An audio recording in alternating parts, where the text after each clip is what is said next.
Hello, and welcome to another episode of Balanced Body Radio. I'm your host, Casey Ruff, and today we have another amazing guest to reintroduce to you today. Dr. Ted Naiman is a returning guest on our show. Be sure to check out his first appearance on Boundless Body Radio on episode 45. That episode has, by far, been our highest downloaded episode of all time. Dr. Naiman is a board-certified family medicine physician in the Department of Primary Care at a leading major medical center in Seattle. His research and medical practice are focused on the practical implementation of diet and exercise for health optimization. He has an undergraduate degree in mechanical engineering and utilizes engineering principles when dealing with complex systems, such as a human health and nutrition way of life. He is the author of the PE Diet, which he wrote with William Shufelt in 2019. The PE Diet is a diet and exercise book that breaks down every single dietary strategy into one simple metric: protein and energy.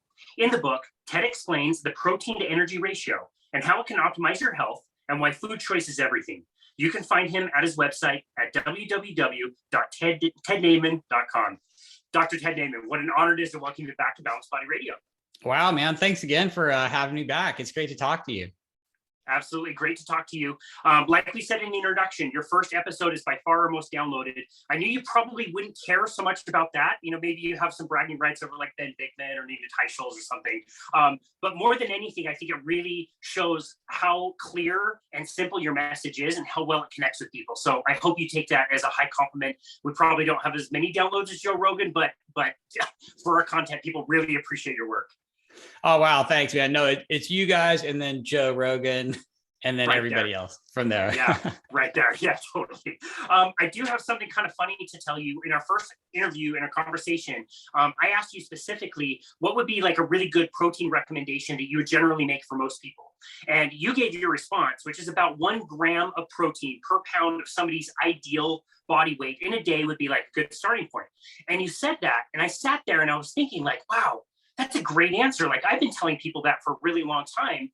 That he thinks exactly like I do. This is great. And it never occurred to me until after the interview that like, of course I would say that because I stole that from you years before we ever got to talk to you. So I thought I was like ahead of the curve, but absolutely not. Perfect, man. No, that's good. Just steal anything you want. It's all open source. I really appreciate that. I appreciate it that it was one of the more simple and effective protein recommendations to make. So when I used that with people, it really helped and really seemed to work. So thanks for the tip. And this time I'll try to be a little bit less smug when you're giving us information that I may or may not have stolen in the past. No, man, it's all good. It's all good. And if you come up with a better recommendation that's even easier, I'll steal that. Perfect. Sounds great. Great trade. For anybody who doesn't know you and doesn't know your story, they've probably been living under a rock for the last several years. But could you give us a little bit of background on who you are and how you got interested in what you are interested in? Sure. Yeah, absolutely. I'm a primary care doctor here in the Seattle area, and I've been out of residency for about 22 years. I'm super old. I just turned 50, so I'm like feeling like ancient, kind of like Methuselah. But I've been doing primary care medicine kind of down the trenches for a couple decades.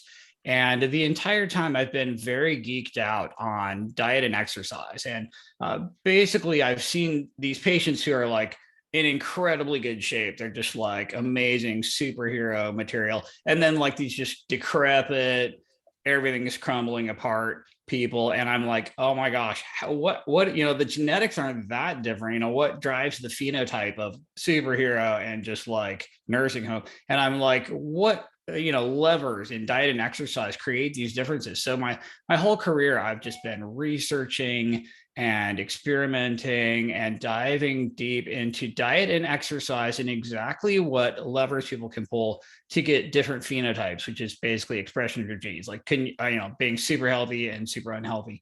And in the process, I've just, dabbled with every diet you can think of and researched every diet you can think of.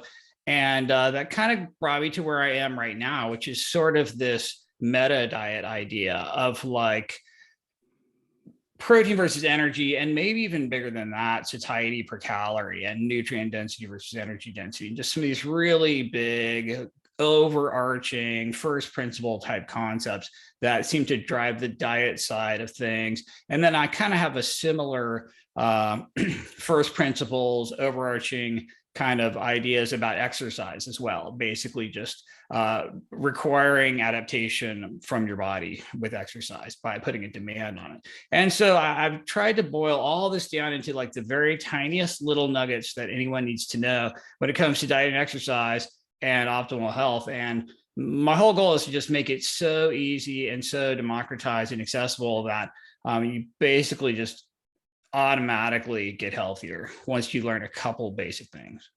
Wow, I so much appreciate you being able to do that. And I do want to talk about why you made everything so simple when everything seems to be some battle about whatever diet anybody wants to believe in.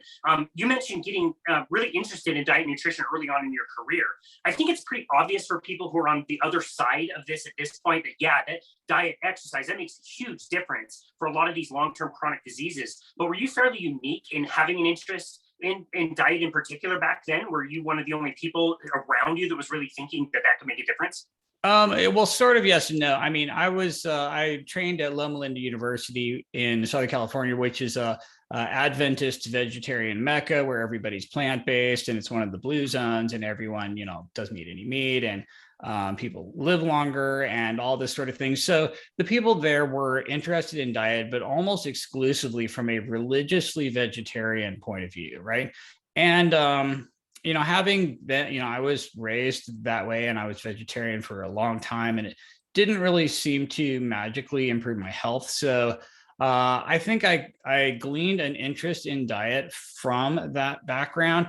But once I left Loma Linda and went out into the real doctor world, I did feel like I was one of the few people who was really interested in diet and health and outcomes. And I do think that's kind of rare because most doctors are just basically learning drugs. Like most of the point of the practice of medicine, it's called medicine because you're basically using medicine, right? At the end of the day, your average doctor is only going to do one of two things to you: cut on you somehow or give you drugs. And so most doctors are so focused, like honing the art of cutting and drugs, that diet kind of falls by the wayside. And so, yeah, I do think that I'm a little bit unique in that a lot of doctors don't get this geeked out on the diet side. Yeah, interesting. You took such a particular interest in protein, and I do want to deep dive into the concept of the PE diet, but I'm wondering, like going back and thinking about your plant-based days, I think anybody knows you can be healthy on a plant-based diet. You can be healthy on a wide range of different things. I just think it's a little bit more of a challenge to get complete protein sources when you're just eating exclusively plants. When did your kind of vision of a diet that you wanted to kind of make really simple and democratize include protein as such a foundational part of that diet? Well, I kind of really jumped into it from the low carb side, right? I had a patient who went on a low carb diet and reversed his diabetes, and I was just blew me away. I didn't even know that was a thing. And so I just researched everything I could on low carb, and it just seems to be fairly magical. The minute people go on a lower carbohydrate diet, they automatically eat less and they automatically improve body composition and they automatically reverse insulin resistance, and all this stuff just happens automatically. And I think the problem for me is that I realized, oh, hey, I have patients who go on a very low fat diet and do the exact same thing. You will see just as many low fat, weight loss before and afters and transformations and massive health changes on the low fat side as you do the low carb side. And I'm like, well, wait a second, how am I going to explain these black swans of half the planet who go on a low fat diet and have the same sort of health upgrades as people on a low carb diet? And so, after researching it a ton, it does seem that most of the power of lower carbohydrate diets is by increasing satiety per calorie, which means you have a higher protein percentage, you have a higher ratio of fiber to non-fiber carbohydrates, you have a higher nutrient density, a lower energy density, and you can actually produce the exact same things with fat reduction as well. And then I realized that the really sweet spot is reducing refined carbs and refined fats at the same time. And then you're basically doing what all the bodybuilders and bikini models have known for, a century, basically, which is that prioritizing protein and reducing non-protein energy from carbohydrates and fats is the very best way to optimize body composition. And that's what kind of led me to the PE diet. And I realized, oh, hey, everybody's actually getting the same outcomes, whether they reduce unnecessary empty calorie carbs or fat or both. Yeah, that makes a lot of sense.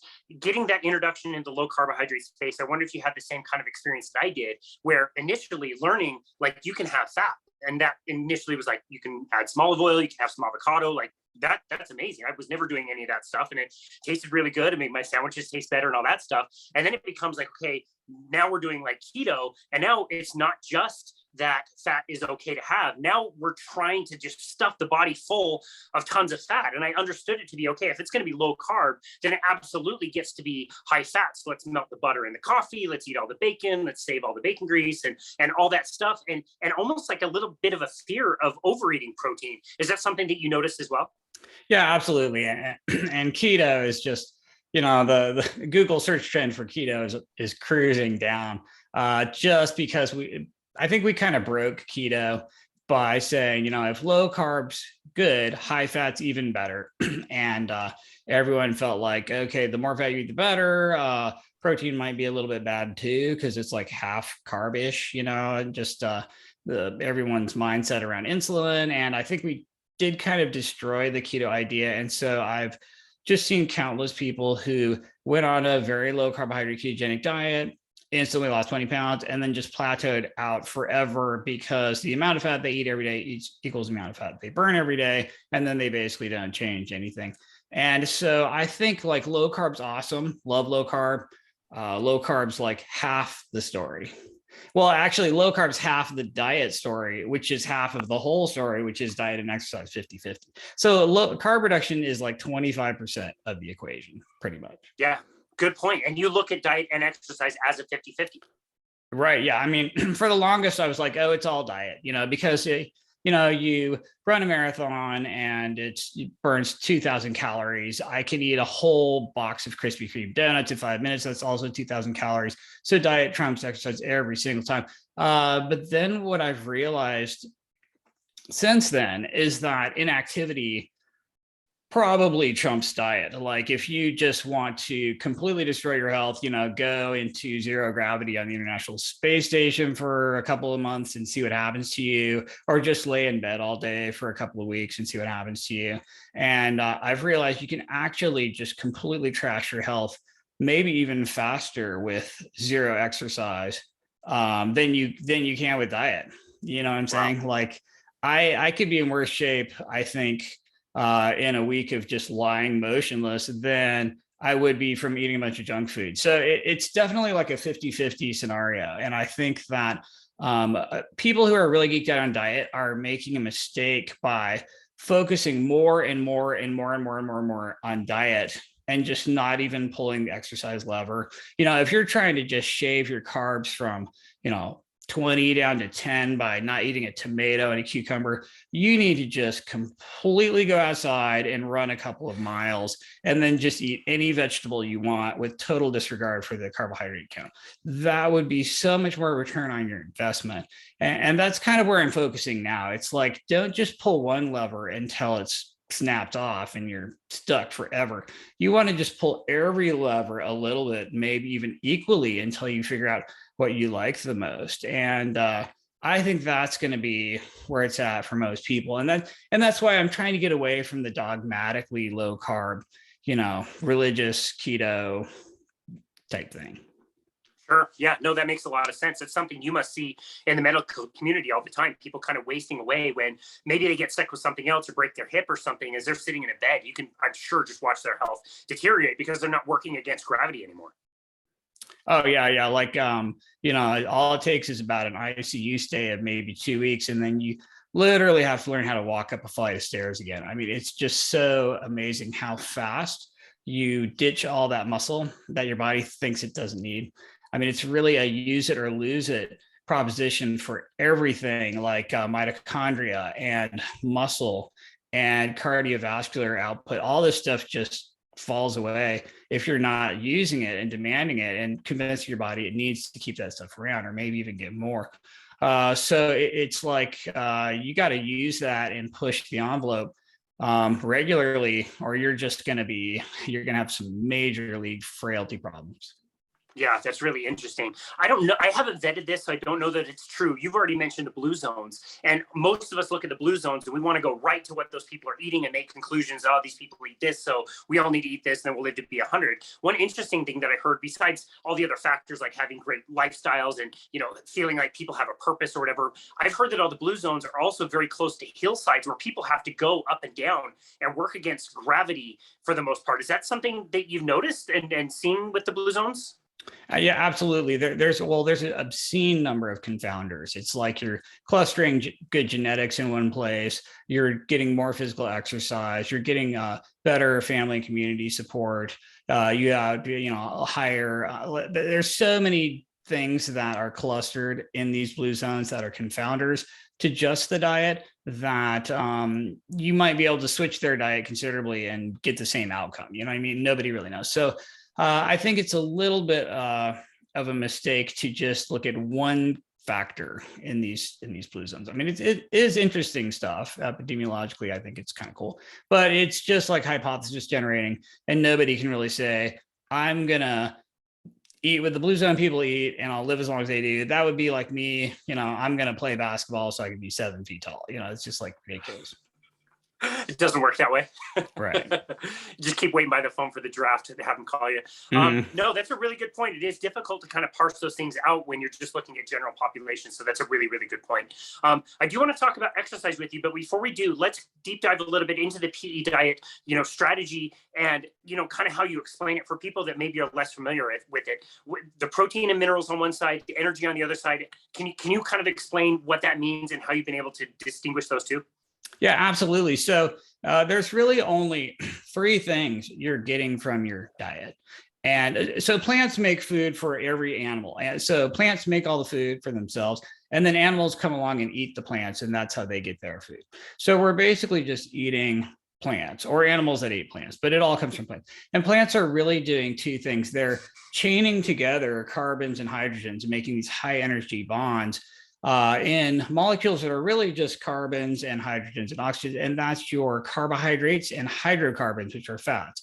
And carbohydrates and hydrocarbons or fats are really just chains of high energy carbon, hydrogen bonds. It's just pure energy. That's it. That's all that's there is energy. And you're eating carbs and fats to get this energy. And humans can live on like super high carb, super low fat, or super high fat, super low carb, very interchangeable. And if you interchange them isocalorically, really nothing happens. The other thing plants are doing is sucking minerals up from the soil. There's a couple dozen minerals that are essential to life. And the most notable of which is nitrogen absorbed from soil in a mineral form, which is the basis of all your amino acids, which is the basis for all your proteins, which make up all the structural components of your body and most of the functional components of your body too, your hormones and your enzymes and all the things that do all the work. So basically your whole structure and function of your body is built around protein, which is this nitrogen containing amino acids that plants make using nitrogen from soil, and then carbs and fats just purely for energy, which plants get from carbon dioxide in the atmosphere and solar energy from the sun. And that's what photosynthesis is. You just use sun energy and carbon dioxide to chain together a bunch of carbons and hydrogens and oxygen. And so if you really zoom out and look at it, then you're kind of eating to get the protein / nitrogen / minerals versus the carbon-based energy, which carbs and fats are kind of interchangeable. And so you can kind of look at your whole diet in a protein to energy lens, if you know what I mean, or basically a nutrient like protein and amino acids and minerals versus pure energy, which is just interchangeable hydrocarbons or carbohydrates. I think the bodybuilding community has known this for a long time. A lot of bodybuilders will tell you it just comes down to protein and calories. And I'm stealing heavily from that with the PE diet concept, which is really just looking at protein and calories essentially. And it's kind of a useful metric. I mean, it's a useful way of just looking at your diet in general.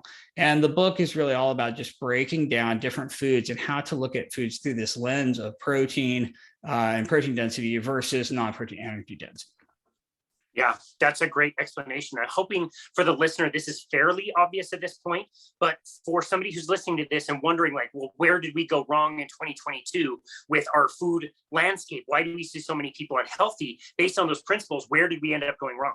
Gotcha. Okay. Yeah. So if you look at worldwide hunter-gatherer macronutrient estimates, they're eating like 33% of calories from protein. Because if you just go outside right now and kill any wild game type animal and eat the whole thing, and then just find whatever nuts and berries and fruits and vegetables you can find, you're going to be eating about 30 something percent of your calories from protein. It's really easy. So if you're a hunter gatherer, it's just brain dead simple. You just go out and kill animals, find anything edible, plant foods, eat whatever you can, and boom, you're at this super high protein percent, awesome nutrient density, energy levels perfect. If you're, sometimes the protein's so high that you're kind of starving for extra energy, and that's why you'll see hunter gatherers just like killing themselves to get like some honey, or some extra animal fat from like bone marrow or something, or they're just basically going out of their way to find any concentrated source of energy, because they're flying the calorie plane pretty low on non-protein energy. They've got enough protein and they're looking for a little extra energy to add to it. If you gave them a couple donuts, they would be like ecstatic, right? But then what happened in the modern food environment is we figured out how to suck all the calories out of certain types of food as sugar and flour and oil, basically just pure refined carbs and fats. So we sucked all the sugar and flour and oil and non-protein calories out of these foods, and they have an amazing half-life of like forever, like a shelf life for 1,000,000 years. And they're, basically super cheap now. They last forever. The combination of high energy density carbs and fats is super tasty and delicious and addictive. So you can sell this stuff as junk food, and it's just really tasty. And now, if you look around your food environment, all the foods in your environment are massively diluted with these added carbs and added fats, sugar, flour, oil, and it's diluted out all the protein. So now the protein percent of standard American diet is like 12.5%.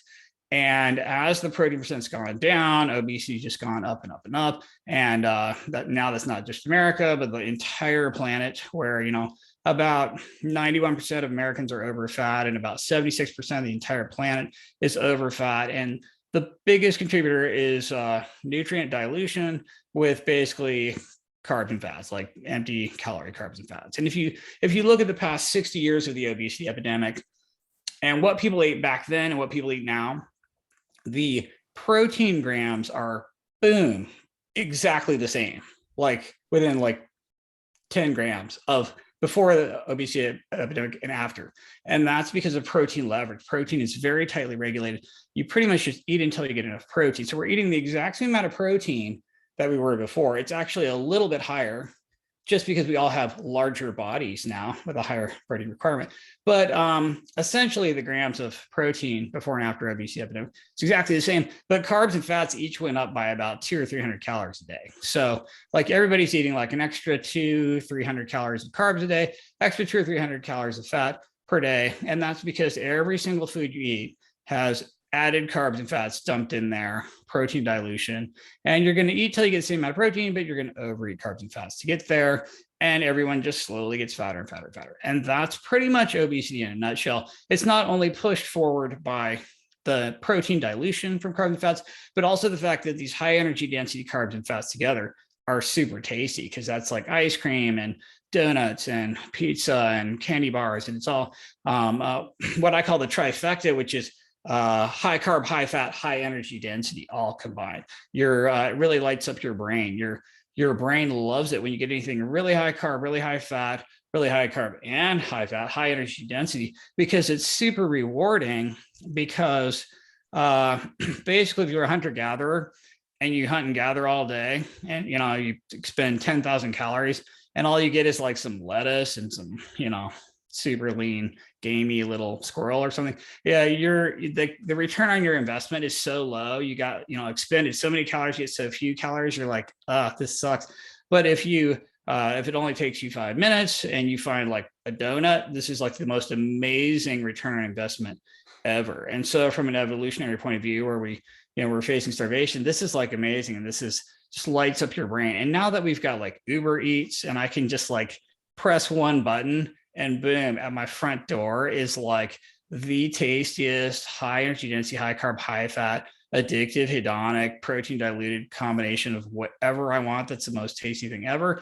That was like the final nail in the coffin, you know, because it's all about ease and availability. And if it's easy and super available to get this stuff, you're just going to eat it. And boom, now everybody's over fat.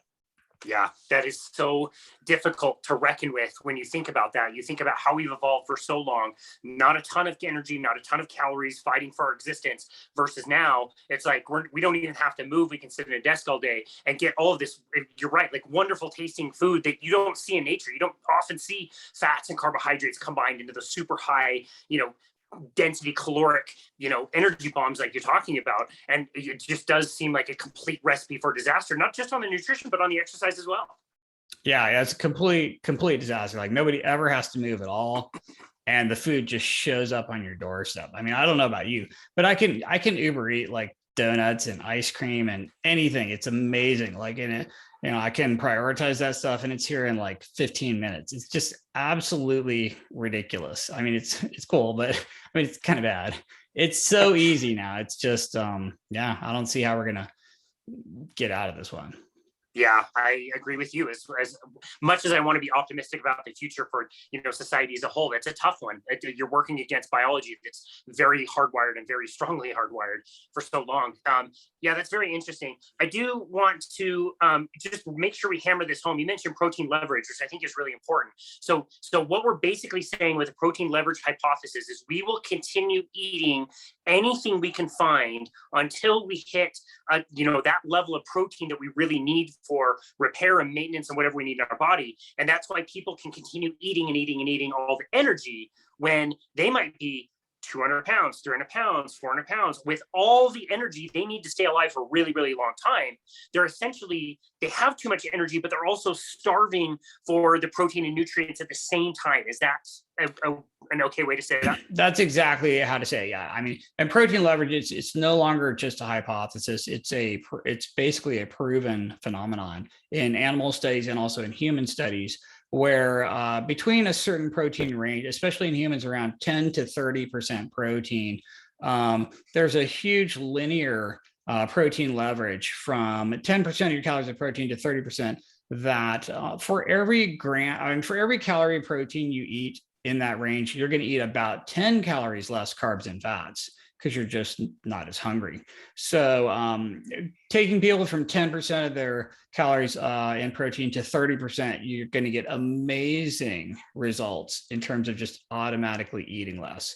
It's extremely powerful. It's extremely linear. Protein leverage tends to fall apart at really, really low protein percents. If you try to eat under 5% protein, which is humans can barely live on that, you'll actually just kind of eat less and less because you just give up. And that's why your fruitarians and your raw vegans, most of your raw vegan or fruit-based foods are about 5% protein, and they just get very, very thin.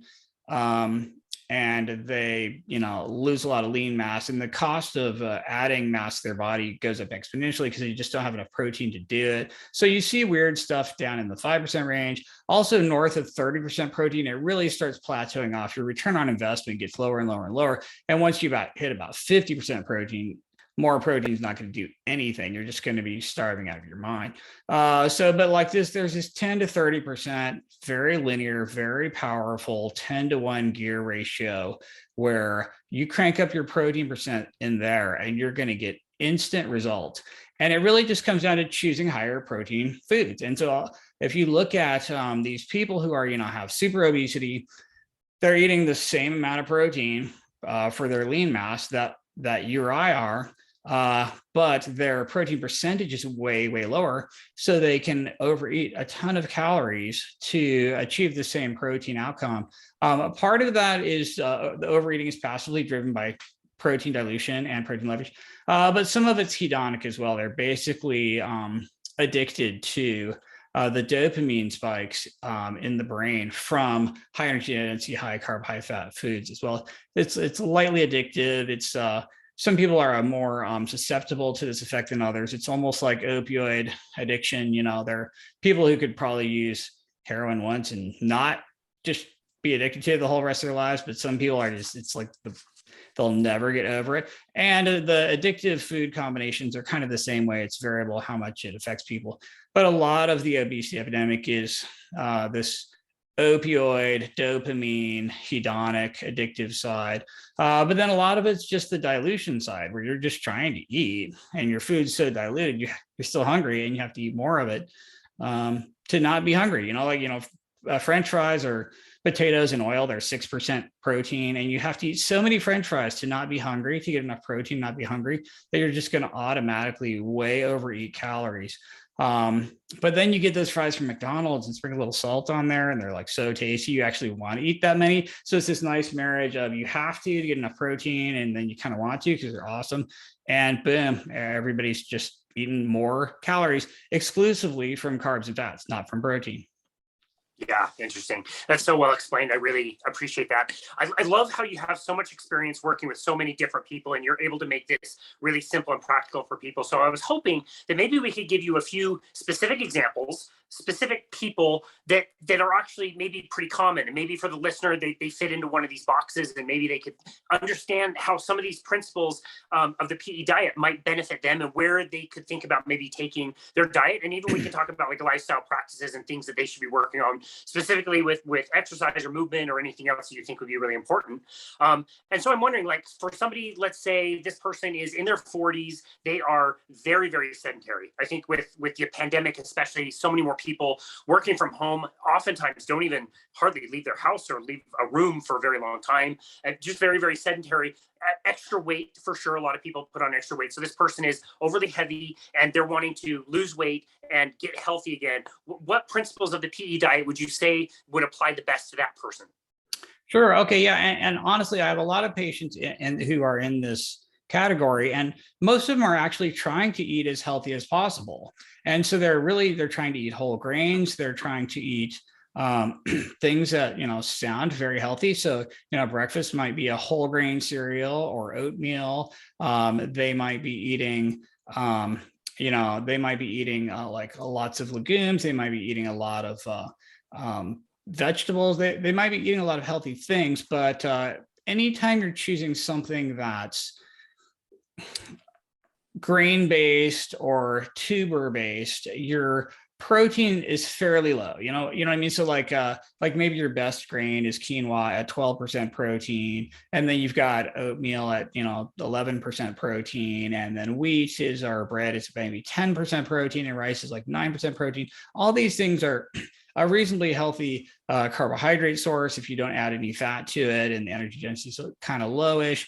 But the protein is so low that unless you paired it with a really large amount of some protein, like a chicken breast or a piece of fish or something like that, you're going to still be hungry and you're going to be overeating. So I have a lot of patients who choose all these healthy foods. They're eating the oatmeal, and they're eating the beans, and they're eating the vegetables, and they're eating the whole grains and the bread and the cereal and the pasta. But then they're like super hungry, and they find themselves just in their pantry at 9 or 10 o'clock at night, and they're just eating crackers, and they're just eating nuts, and they're just grazing on anything they can find because they're still actually hungry. And in a lot of these cases, these people just simply did not eat enough protein earlier in the day. So if you can really front load protein pretty much with every meal and every snack, you're going to automatically eat fewer calories later on. So like the same person for breakfast who's having oatmeal or a whole wheat toast or a whole grain cereal, they need to just dump in some protein, right? That could be eggs. That could be eggs and egg whites, 2 eggs and 2 egg whites if you're really trying to get elite. That could be a low carb and low fat Greek yogurt, which is a amazing protein source. That could be whey shake. That could be cottage cheese. That could be all sorts of things. If you have plenty of time, you just make a exotic scramble with a bunch of fibrous flavor vegetables like spinach and onions and leeks and shallots and peppers and mushrooms, and then 2 or 3 eggs and half cup of egg whites, and you scramble it all up, and you have this amazing combination of fiber, micronutrient density, protein. That's the best. But if you're like in a big hurry, even if you just drank a whey shake with that oatmeal or that cereal or that piece of bread or toast or whatever, that would be huge. If you just had low carb and low fat Greek yogurt, like your Light and Fit yogurt or your Too Good yogurt or your Falia yogurt or whatever, super high protein percentage. If you're in a hurry, it can just be cottage cheese, yogurt. If you have plenty of time, you cook some eggs or some turkey bacon or some ham or some leaner protein. And what that's going to do is just dump way more protein in that meal, and you're going to be full for a lot longer. You're going to have higher satiety. You're not going to need to eat as much later downstream from that. And then what you do is every time you eat a meal or a snack, you figure out some way to up the protein percent and shave off a couple carbs and a couple grams of fat. So your lunch, you just throw a chicken breast on that salad, or you double the protein. You go to Chipotle or something and get double protein and a little bit less carbs and fats. And so every time you eat out or go to a restaurant or buy some food, you're like, how can I get the lean protein a little higher and then the carb and fat a little bit lower? And it might be as simple as just little tiny substitutions throughout your day, lower calorie salad dressing, or like a yogurt based dressing instead of oil, and then throw an extra chicken breast on there, or an extra can of tuna on there, an extra can of salmon, or more shrimp or something like that. And then, dinner, you just eat a little bit more steak or chicken or fish and a little bit less, rice or potatoes or fat of whatever kind. So I think it's all about making little tweaks here and there and upping the protein and shaving the carbs and fats down. And it doesn't even have to be that much. It could just be a little bit at every meal. Like if at every meal you found a way to add 10 grams of protein and shave off 10 grams of carbs and 10 grams of fat, boom, like that would be all it would take. The whole obesity epidemic would just collapse. You'd basically get automatic higher satiety per calorie. You'd automatically eat less downstream, and you just steadily lose weight. And so it can be as minimal as just finding these little things to do, and then making them sustainable. Like you make sure it's something you still enjoy, nothing too radical. You don't want to just go on a pure, all I'm going to eat is just raw pork fat for the rest of my life type extreme things, but you just make these little substitutions and changes that you can sustain and that you still enjoy. And maybe your food's not like a 10 out of 10, but it's still like an 8 out of 10. And you feel like you do that forever. And then you just kind of iterate on it. And I think that's how it's done on the diet side. The other thing you want to do is make all of these higher protein foods really easy. It has to be easy. It has to be accessible. It has to be right there. You have to set yourself up for success. So you just buy all these high protein foods and have them sitting around. So it's just as easy for you to eat them as it is to eat the protein diluted, junkier foods with the lower protein. And so, I think that's how the average person does it. Just every food, every meal, every snack, every day, a little higher protein, a little less carbs and fats, make it easy, make it sustainable, have these foods available. And it starts by when you buy the foods. So that's where it starts. You're intentionally buying foods that are a little higher in protein, a little more protein, a little less carbs and fats. Yeah, that's really simple and sustainable. I really like that explanation for sure. Do you find with again, this particular person, lots of energy to burn off, do you find that they are more likely to be food addicted, and that eating in this way might be a little bit more boring at first, but over time can help address that food addiction? Yeah, absolutely. And unfortunately, you have to retrain your palate a little bit, because there are people who just every time they eat, it has to be 10 out of 10, the best thing ever. And they're always ordering just whatever sounds the very tastiest to them. It's like everything has to be mind blowing, your 10 out of 10 chocolate chip Frappuccino type experience every time. And you do have to lower your expectations a little bit, because I'm not going to lie, right? If you go out and eat just the highest carb, highest fat food you can find, it is going to be a 10 out of 10. And the healthier version is going to be like an 8 out of 10. So you literally have to choose to eat food that's a little bit healthier, a little bit less dopamine spiking, a little bit less hedonic, but you try to find a level that you can live with. I mean, you can still have some really amazing food.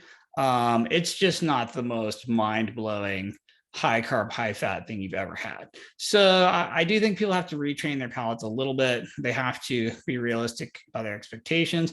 And sometimes you have to just go ahead and buy and eat foods that aren't like the most amazing thing you've ever had. I'm not saying everyone has to just eat like gruel and like just like a hideous, unpalatable garbage, because that's never going to work. You have to enjoy the process. You have to enjoy your diet. You have to enjoy your food you're eating. But could you like make some tweaks that would get you to your goals eventually and still be enjoyable, sustainable? Yeah. And it's all about finding that balance. I think that's kind of the tricky part. Yeah, I love that you mentioned retraining the palate, because initially those foods might sound boring, but over time they do become the more tasty versions. And you have something that maybe tasted like moderately sweet before, you eat it now and it's like, whoa, that is like way too much. It doesn't taste the same at all after you've been eating this way for a little while. Yeah. And to be honest, that's probably one of the good things about like an extreme, I'm all about what's sustainable. So I'm like, make some small changes that you can sustain and do it forever. Right. And I don't really like this super extreme, like boot camp, 2-week, 10-day, 3-month challenge type thing where you're just going to go super extreme for a period of time. But I do have to admit that people who do something extreme for a week or two, it does seem to reset their palate a little bit faster. So like if you go on an extended fast or a cleanse or something like that, I don't recommend those. I don't do those, but I do see people coming out of those with like a more realistic expectation. Like if you're super hungry, like a chicken breast is actually pretty freaking tasty.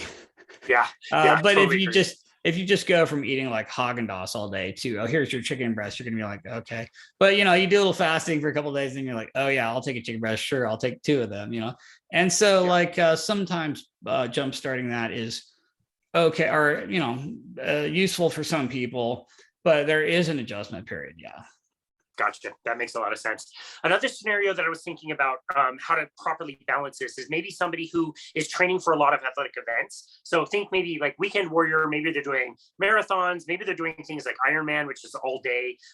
They've got full-time jobs, but they also are training pretty much every single day and have a high energy need. But also I think most people who train for those things do still carry a few pounds of unwanted weight that they would like to dump unless they're more of an elite athlete. It becomes a little bit more challenging. You do see every kind of body type finishing those types of events, and you'd assume, okay, these guys are expending a lot of energy. They should be all lean at the very end when they get to this event, and that's not always the case. How would you recommend somebody balance the protein energy for somebody in that scenario? And let's just say this is a female, again, working really hard, burning lots of calories on a training program to finish some type of an event in the next few months. Right. Well, okay. So what we see happening a lot when it comes to energy expenditure is that your body likes this really high energy flux, right? Your body wants you to eat a lot of calories and burn a lot of calories. So if we look at let's say we look at your basal metabolic rate. Let's say your basal metabolic rate is 1,300 calories. And if you're super sedentary, you're only going to burn like 1.4 times your basal metabolic rate. So you're going to burn 16 or 1,700 calories. And that's it. When you're way down in the sedentary, 1.4 times your basal metabolic rate energy expenditure per day, it's really, really hard to match your intake to your expenditure. And your body's always trying to eat more and more. Your body wants you to eat 2,000 calories and burn 2,000. Well, if you just sit around all day, you're not going to burn 2,000.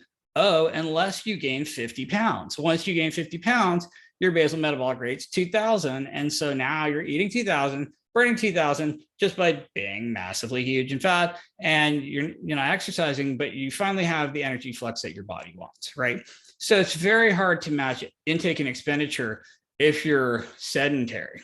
If you can get your expenditure up to about 1.8 or so, you're pretty much going to be way better off. Like if you're if you just exercise 30 minutes a day, or, really hard exercise for 30 minutes or light exercise for an hour, now it's going to be way easier to match your intake and your expenditure. And then what we see happening is that above that, it's very, very easy to match intake with expenditure. So if I have somebody who just all of a sudden is training for an Ironman and they're just putting in huge mileage and their caloric burn goes way, way up, that's not going to make them fatter. They are going to immediately, boom, lock in adding energy for that expenditure. Nobody's getting fat from that. So when you see these like weekend warriors who are kind of over fat and they're doing all this extra volume of training, they were over fat to begin with from basically a protein diluted diet and all the same things that everyone else is exposed to in the modern food environment. Ramping up your exercise a whole ton never makes anybody fatter. That's completely mythical. So you have a lot of people saying, well, you can't outrun a bad diet. And if you do more cardio, you're just going to eat more because you're hungry.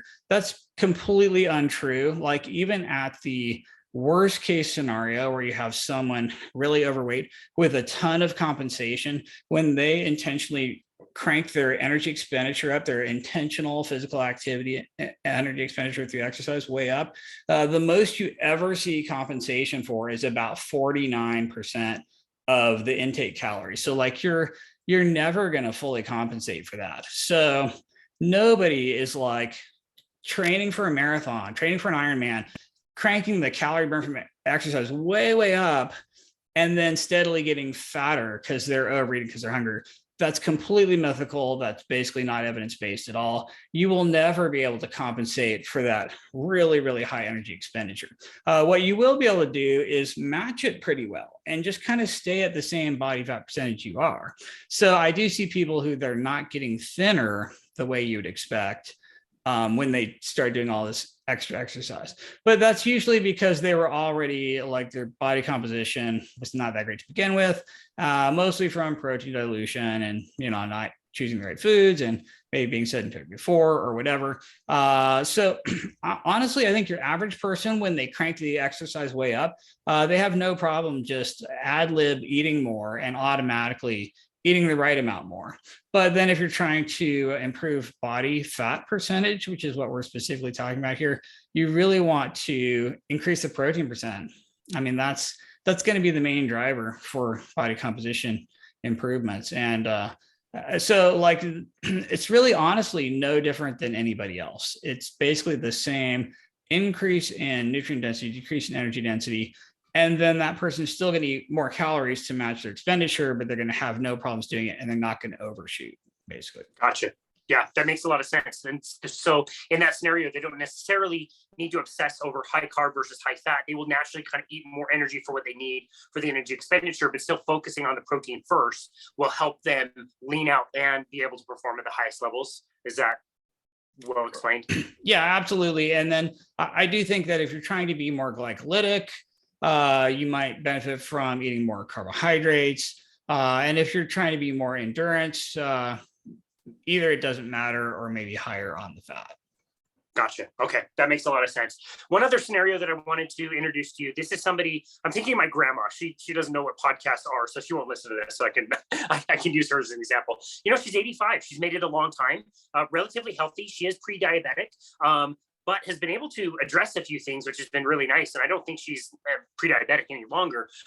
Definitely like sugar addicted. I see it a lot with that generation where they didn't have like tons of candy laying around, and all of a sudden they got all this like candy and sweets and all these things that didn't exist. And like they are really like hooked, I would say. Like it looks to me no different than somebody hooked on a drug or something. If candy's around, they're going to have it. For somebody like that, how would you recommend using the PE diet to help that person continue to live as healthy as possible for the time that they have left?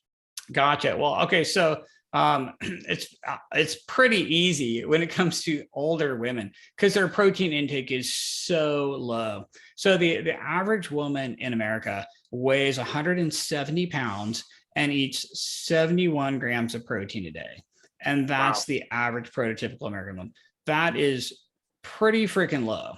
Like that's definitely enough protein to be alive and survive, but you're certainly you're not like building a ton of muscle. You're not just really full on lower calories. You're basically, just kind of barely in there. And then if you look at elderly people, like the average American over 75 in this country, men and women, eat about 66 grams of protein a day. And it's quite a bit lower in women than it is men. So your grandma's eating like 60 grams of protein a day, maybe 50.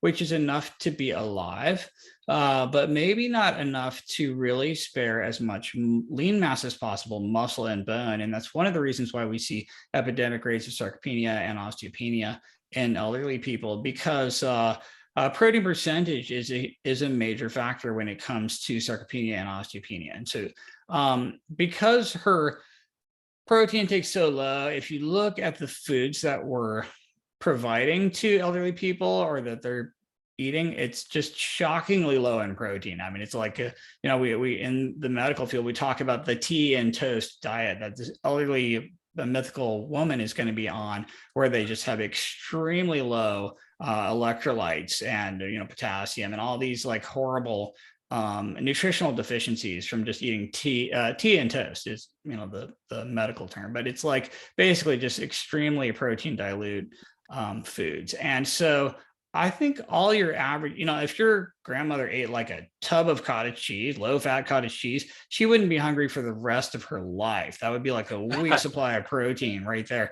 And she would find it very easy to automatically eat fewer calories. Like we have studies in these types of populations, and if they replace one meal of whatever, grain-based bread type garbage they were eating, one meal replaced with a whey shake, they just automatically eat 300 fewer calories a day.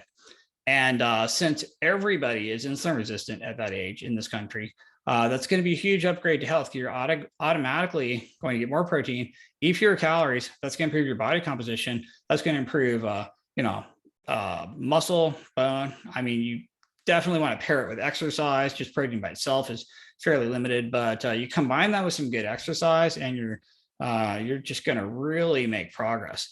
But so I think in that case, it's basically just intentionally dumping in a convenient, easy, high protein food, maybe when you don't have to cook. And that could be cottage cheese, Greek yogurt, whey powder, or something like that. I mean, you don't even have to cook these things.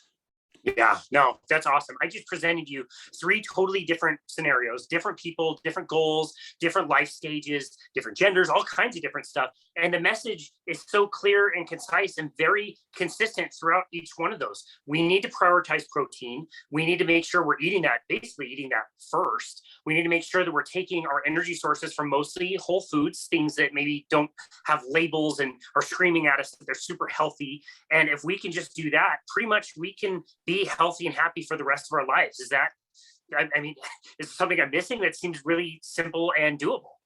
Well, yeah, I mean, I definitely think that's the 50% of it that's diet, and the other full 50% is exercise. Like it's like, I used to go back and forth with myself, which one's like 60-40, 80-20. No. Diet and exercise, 50-50, boom. I don't care what anyone else says. That's the reality. And you'll never get all the way to your goal unless you're doing both, for sure. And I think that, but yeah, I think you're right that these diet principles are going to get you, 90% to your diet goal, which is half of your goal. That's perfect. And when we go back to being simple and non-pragmatic, when we're talking about exercise, we know that you take such a great minimalist approach, which, especially since the pandemic, I think is fantastic. Before the pandemic, if you'd have said you could achieve really good physical results without having a gym, without having tons of weights and all these machines, I would have said, nah, you probably can't. It's going to be really tough. And now it's like, dude, I've been training people on the banister of their stairs or like in parks on trees. Like you can do all kinds of stuff with a very minimal amount of equipment. So can you tell us a little bit about your fitness strategy, how you're able to keep that minimal, and what things you really prioritize? Yeah, absolutely. So, I think there's basically 3 types of exercise that everyone should be doing. Some sort of cardio to improve VO2 max and cardiac output, and what your body can handle from a cardiorespiratory point of view. Resistance, which is basically muscular strength and size and endurance and power. And then general movement, which is like walking and step counts and things like that. So you kind of want to do all 3. The walking and general movement is kind of this middle ground that everybody should just be trying to do, right? You should try to get your at least 8,000 steps in a day, maybe 10,000, go for walks, wear your Apple Watch, track your steps, like try to move around a lot. Anytime you can, you take the stairs or park as far away as possible, or you try to just work movement into your day. So ideally you don't even really have to necessarily make yourself do the general movement part. That should just be baked into everyday human life, just make sure you're moving around a lot. But then on the other two sides, with cardio and resistance, what ends up happening is you can always trade intensity for time. So in other words, I can do 1 minute of all out, hard as I can go sprinting, and it might be just as beneficial from an adaptation point of view as 10 minutes of just like moderate cardio. You know what I mean? Same with resistance. Like I could spend an hour in the gym doing a dozen push-ups here and a dozen weights there, and using like lighter weights and kind of just throwing them around. Or I could just do one set of push-ups as hard as I freaking can, like all the way to failure and beyond, and then hold it as long as I can, and just try to absolutely crush myself and tell my muscles, you're not strong enough. We're going to die unless you get more muscle. And you can get the same adaptations in a lot shorter time span if you're cranking the intensity way up and demanding an adaptation from your body. You're basically telling your body it has to be better than it is right now. You can do that with cardio or resistance by just really pushing out of your comfort zone and really redlining things and really maximizing intensity of effort. And I think it's that intensity of effort that allows people to get the work done and get the adaptations in a really, really tiny amount of time. Like you see people who go to the gym all the time for an hour and they're just like, lightly doing some little weight thing that just doesn't look that taxing. And then you see somebody else go in and do just a single set of, deadlifts and squats and bench press, but they go as hard as they can all the way to failure and just crush themselves. And they'll walk out of there in 15 minutes. And over the next couple of days, they'll literally have more muscle, more mitochondria, all of these adaptations that your person in the gym for an hour, just with the pink weights or dancing around or whatever, is not going to get. And the same thing's true for cardio. If you do like a, high intensity sprinting, you're going to get the same adaptation that somebody just like walking is not going to get, even if they go all day long. So I'm all about trading intensity for time just to make it more manageable for people. Most people don't have time to be in the gym, for hours a day. They just don't have that kind of luxury. So I'm all about getting it done with the least time, the least equipment, the easiest to just work into your day. And that's kind of why I'm a fan of calisthenics, because you can just kind of do them anywhere and do little micro workouts here and there. And as long as the intensity of each set's really, really high, you're still going to get the adaptations, even if it's fragmented or anywhere or that kind of thing. Yeah, no, I absolutely love that. I'm just getting an update that stocks for these major gym corporations have just plummeted since you just said that. People can do push-ups and get just as good results as they can joining a gym.